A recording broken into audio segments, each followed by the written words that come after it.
Hi there. We're now going to do some forming of radiuses. So my goal is to match the radius on the back. This is a radius cutter.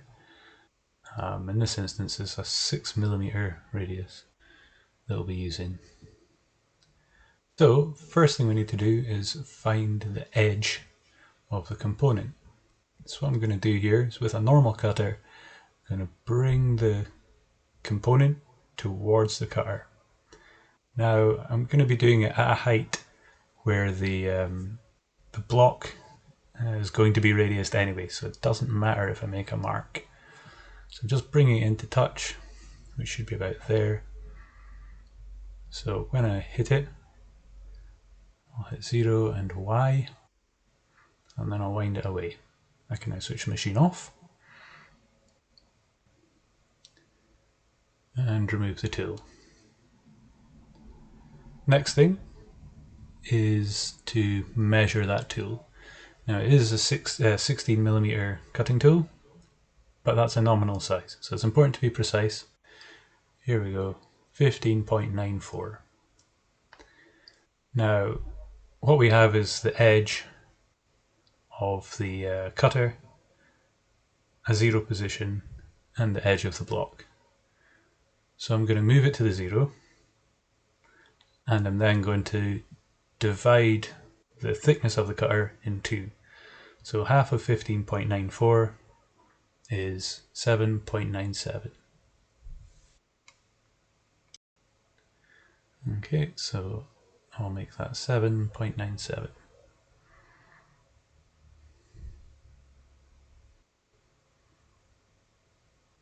And because I'm in front of it, it's negative.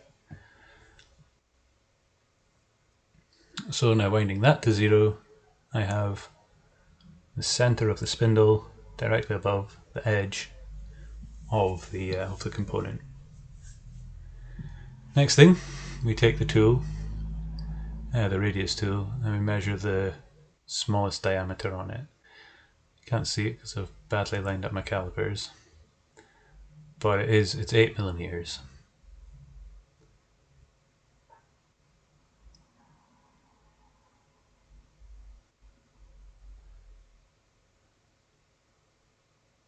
So we now set our Y to half of 8.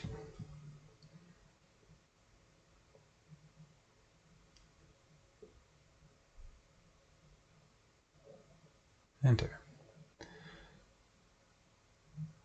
So now when the tool hits 0, the bottom of the radius will be exactly in line with the edge of the component.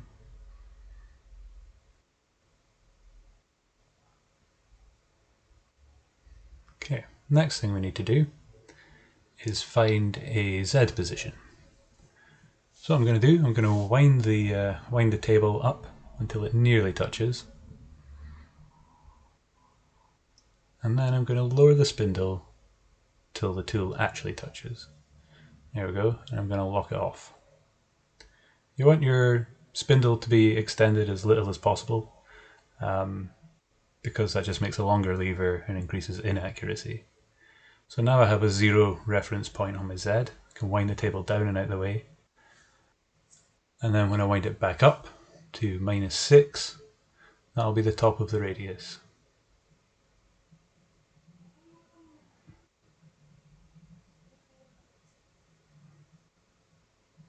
Okay, so the tool will be now ready to cut along and form my perfect radius. So I'll switch it on. I'll bring it in till it nearly touches, and I'll work along the x-axis. There we go, it's taken a wee bit off. And both directions, so I cut the full length. Next I'll wind it in on the Y a little bit more. I'll go all the way to within a finishing cut of the final size. Finishing cut, as we all know, is up to 0.2 millimeters. So you'll notice here I am conventional milling. That allows me to do larger cuts in one go, simply because the tool contacts the component more times per movement along the length.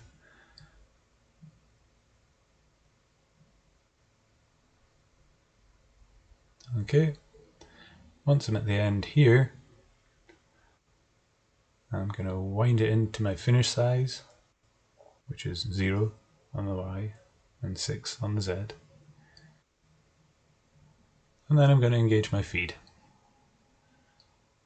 And now the tool is climb milling, which gives me the best finish.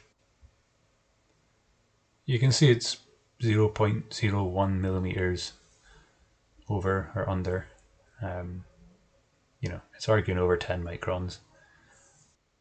Ultimately, when you polish your component at the end, that difference will be taken out.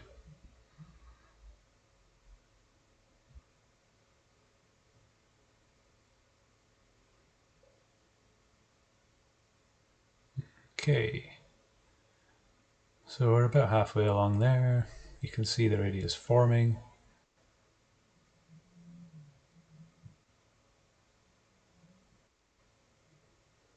And the feed rate, as you can see there, is about 672, so that's millimeters per minute.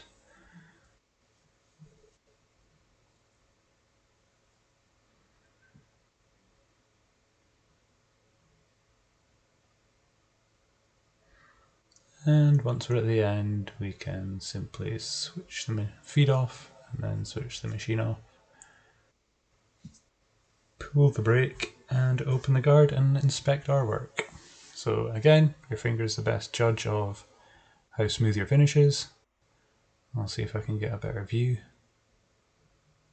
Let's see, zoom in. Yeah, a lovely radius there, which we can polish to mirror finish.